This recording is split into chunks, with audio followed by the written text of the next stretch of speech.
All right. In this video, we're going to work on incident handling with Splunk. It is part of the SOC's level 1 learning path on TryHackMe. And for task 1, I'm actually going to skip the reading because there's not much of information there. It's just telling you what to do, room prerequisite. The video I uploaded earlier, or probably on the same day, is Splunk 101, but it doesn't matter. I already done that. So if you need more info, just watch that video. It's pretty easy, pretty simple. Okay, for task 2, just to know that there are 4 steps in terms of incident handling lifecycle. One is preparation, so setting up the EDR, endpoint detection, or security incident event management, or IDS, which is the intrusion detection system, or IPS, intrusion prevention system. So we, in a preparation phase, the security team would set up all this to make sure that everything is up to date, everything is prepared for a potential incident. And for step 2, detection and analyst. Detection is basically whatever alerts you get from the EDR or the CM or the IDS or IPS. That's detection. It's up to the analyst to triage the alert and analyze each of those alerts. Step 3, containment, eradication, and recovery. We want to contain the malware from infecting to the network, from spreading into the network, and eradicate it, erase it from the network after the containment. And in recovery, it's either through backup or straight up from the ground up recovery process. For post-incident activity and lesson learned, we basically write a report, step-by-step report in a basic and understandable non-technical term, identify the weaknesses that led to the attack, and also adding new detection rule so that the similar breach would not happen, and also training the staff, such as better understanding in how phishing work or phishing email work, and etc. So we're just gonna skip that. Okay, so task 3, incident handling scenario. In this exercise, we will investigate a cyber attack in which the attacker defaced the organization website. This organization has Splunk as a CM solution setup. Our task as security analysts would be to investigate the cyber attack and map the attacker activity into 7 of the cyber kill chain phases. It is important to note that we don't need to follow the sequence of cyber kill chain during the investigation. One finding in one phase will lead to another finding that may map into some other phases. Cyber kill chain. So we know the cyber kill chain started from reconnaissance, and then weaponization, a bug or exploit, and delivery, basically uploading the exploit or bugs to the network, and then we exploit the network through exploitation phases. And then installation, you install malware or some sort of obfuscation or exfiltration technique to maybe scan for sensitive data or so on. Command and control, it's basically get to root. Once you get to root, you have the highest privilege, able to control either the system or part of the system with the highest privilege in that you just escalated. And also action on objective. For the most part, you exfiltrate the sensitive data and upload to somewhere else for either blackmailing or selling it to the black market, and so on and so forth. So yeah, we know that. So our scenario, a big corporate organization, Wayne Enterprise, has recently faced a cyber attack where the attacker broke into their network, found their way to their web server, and have successfully defaced their website. I'm really not Batman.com. Their website is shown the trademark of the attacker with the message, "Your site has been defaced," as shown below. They have requested us, the security analyst team, to help investigate. Good thing is we have Splunk already in place. So we got all the event log related to the attacker activity capture, and we need to exploit and find how the attacker got into the system and what action they perform. This investigation comes under detection and analysis phase. So we know what Splunk do. So let's just jump into it. I'm already launched Splunk.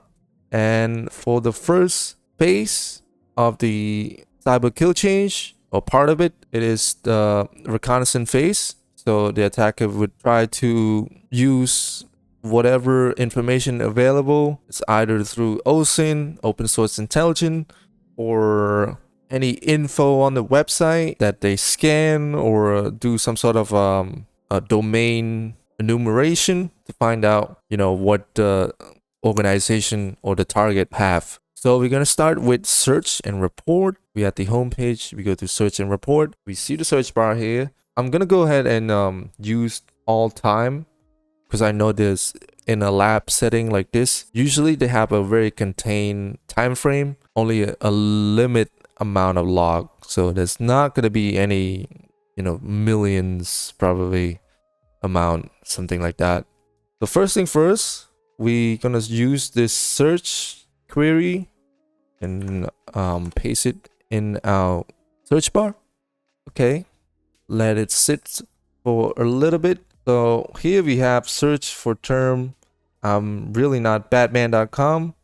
In the index, bot v1 or bot. It's either bots v1 or bot server 1. I'm not sure.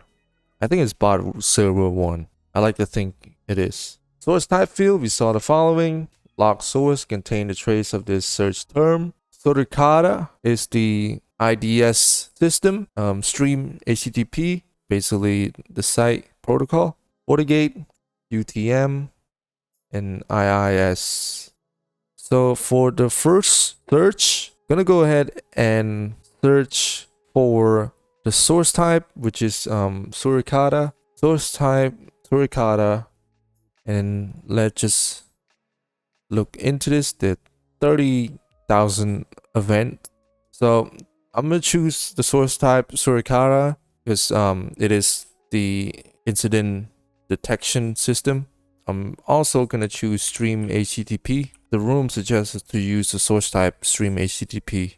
Let me look at this real quick. I mean, either way, we can see that this is the IP of the potential attacker. So let me read this. This is the potential IP we have here. Yeah, so far we found 2 IP, but for me, I choose this, and there's actually 3 IP because Suricata detect 3 IP. So I'm gonna erase this and go back to its own. We look at this first, look into more field, see any alert category. I'm gonna select this field and alert action. So alert category would say some sort of method the attacker use, attempt information leak, something like that.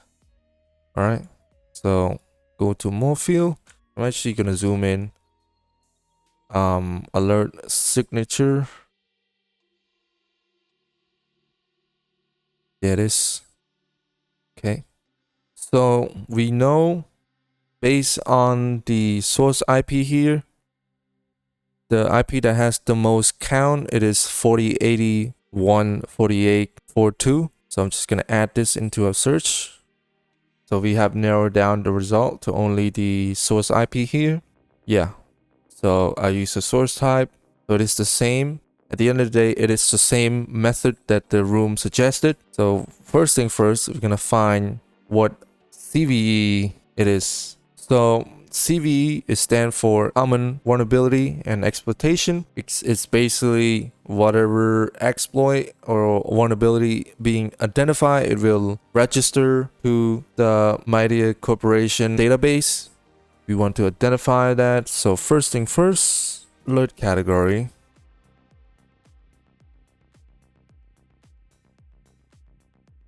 Oh, there it is. 146271 attempt. So it's in the alert signature. I think that might be our, yeah, CVE. Yeah, okay. So I'm gonna find a way to copy this. I'm actually gonna inspect it through the browser inspection tool and copy this. Okay, yeah, that's our answer. It is 2014 6271.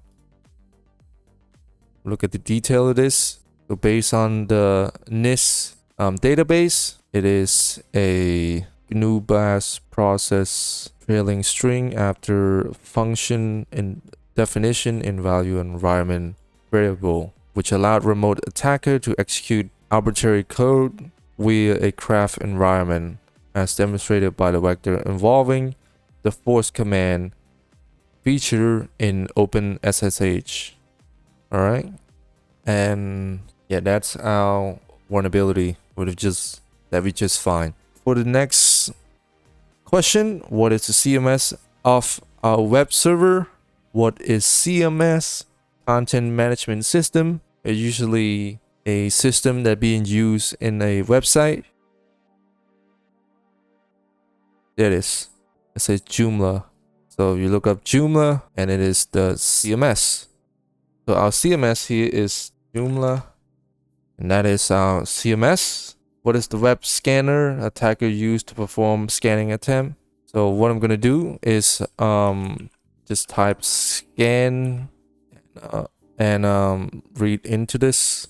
Yeah, there it is. Scan Architect version 6. Acunatech is a web application security scanner. That would be our answer. And for the next question, the last question of task 4, what is the IP address of the server? I am really not Batman, so I would say destination IP here would be our answer. And yes, all right. So we got task 4 done. Reconnaissance phase completed. Next up, task 5. All right, for task 5, exploitation phase.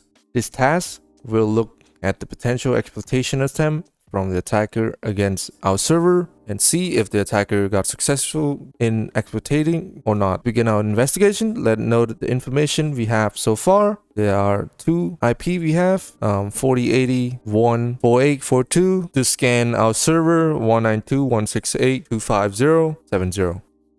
We first have to look into this query.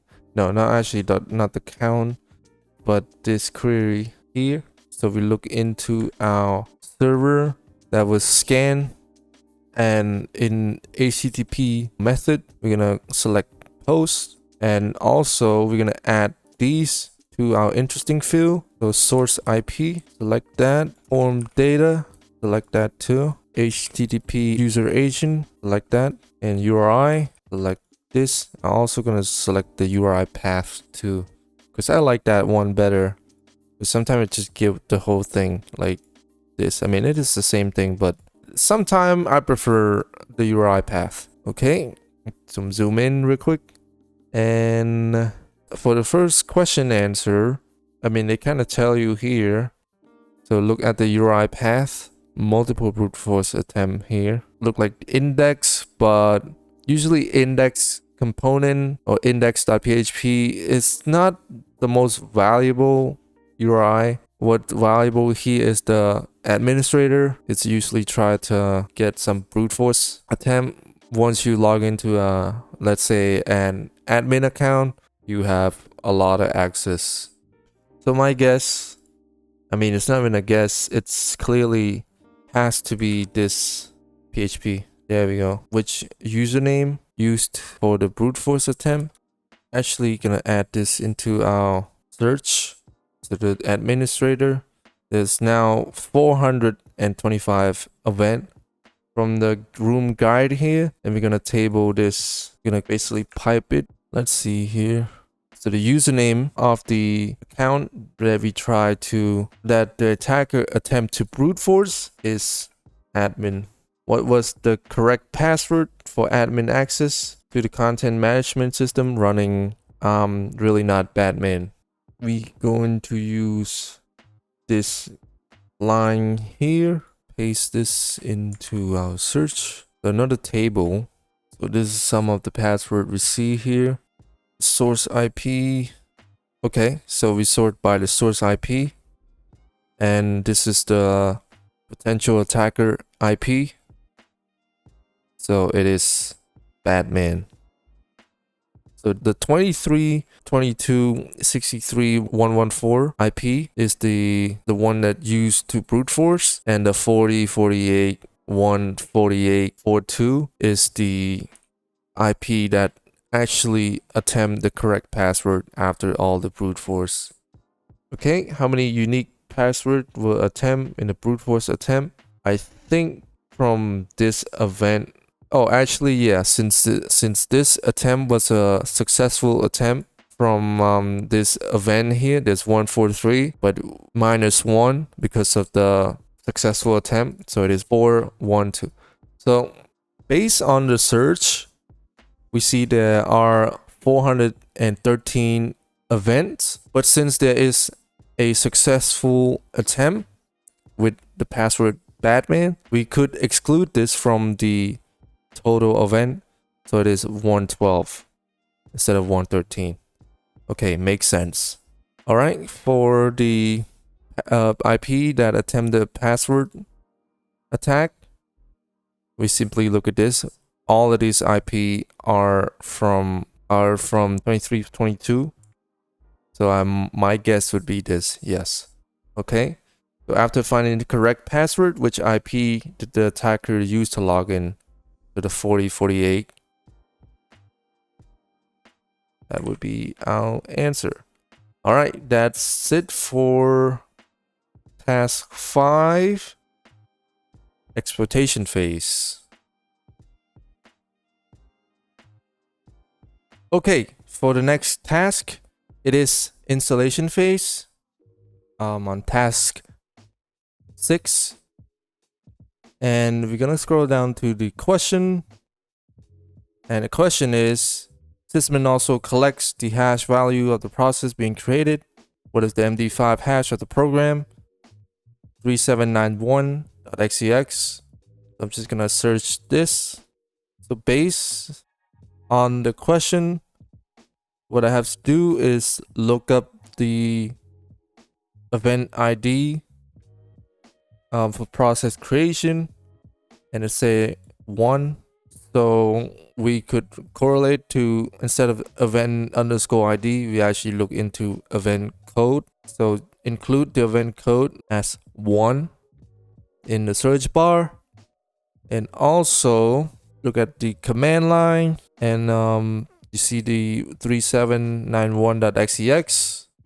So this is the code, this is the command line, because we want to look at the command line. The command line is basically whatever the attacker written in the terminal. Let's say it is command prompt or PowerShell. To me, it kind of looked like PowerShell.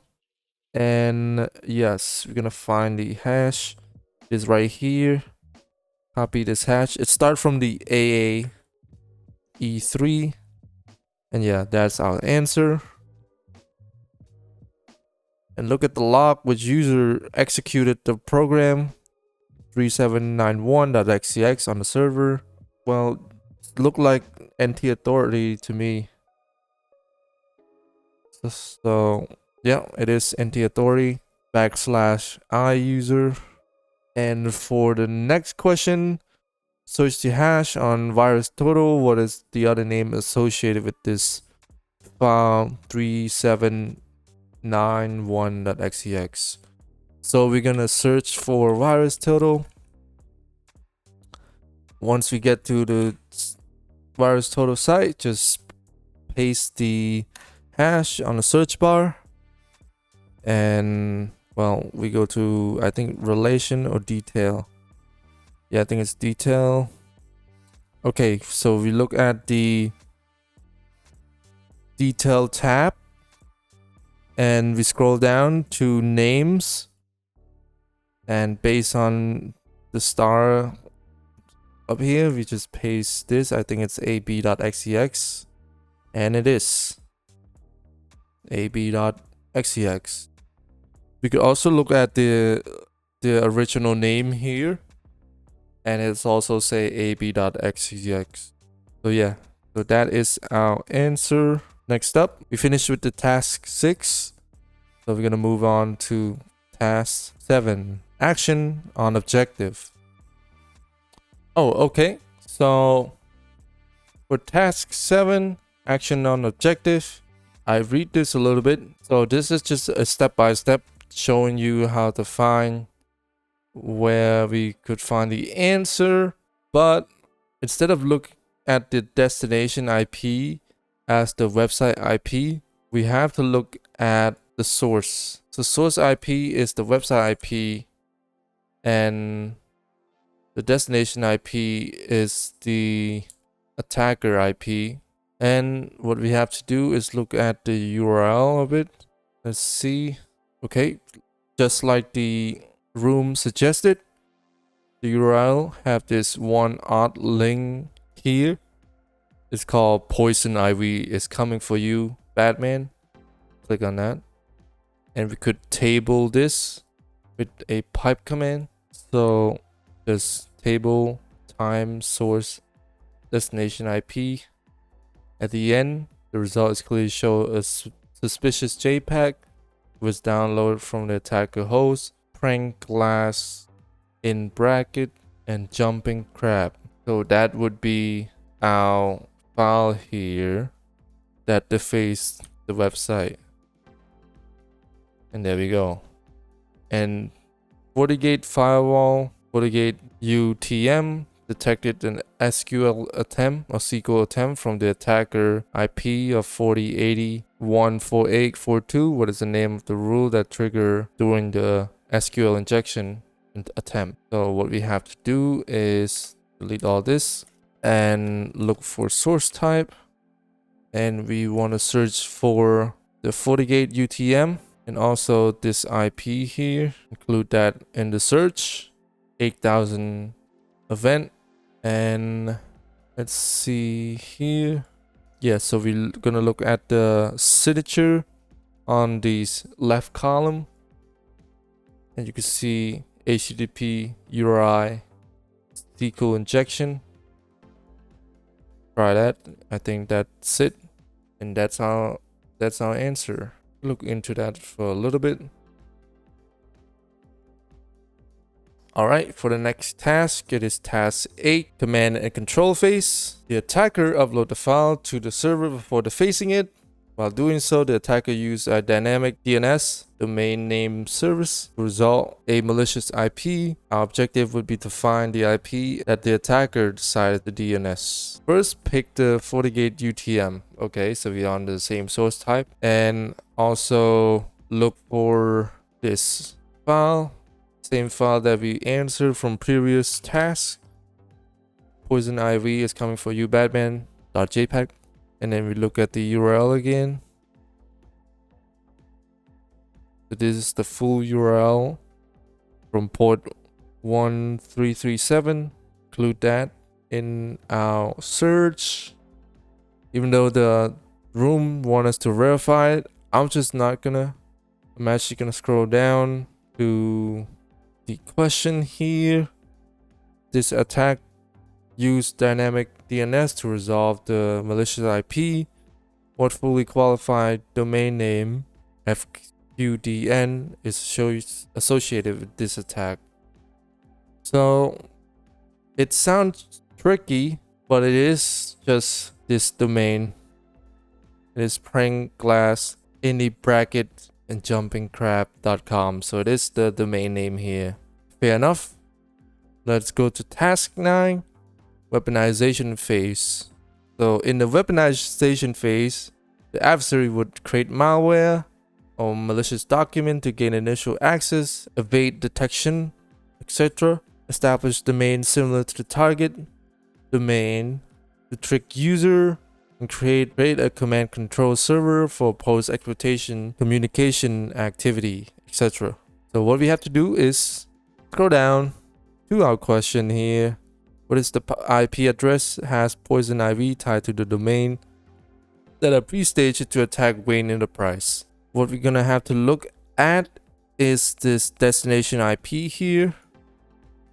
We could copy this destination IP and copy it to virus total. Look at it and go to detail, relation, and that is the answer for the first question of task 9. For the next answer, the last answer of task 9, based on data gathered from this attack and common open source intelligence source for domain name, what is the email address that is highly associated with Poison Ivy APT group? So what we have to do for this question is use the whois domain tool available that is linked from the room. Copy this link and copy the poisonivy.com, search it. So okay, for this question, actually by looking at the link that the room suggests you, it's not, we don't get any record here.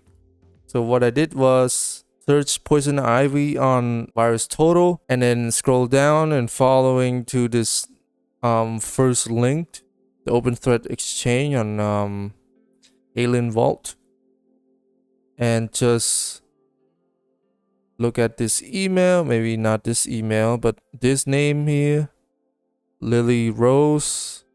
So we got the name. We scroll to the next page. There we go. Here it is.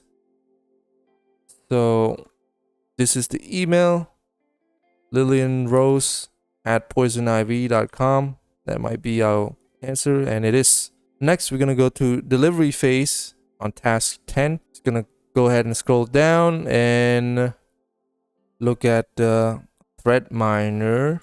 We're gonna scroll down here and coordinate the malware to the hash. So these first two hash have no detection, but the third one does.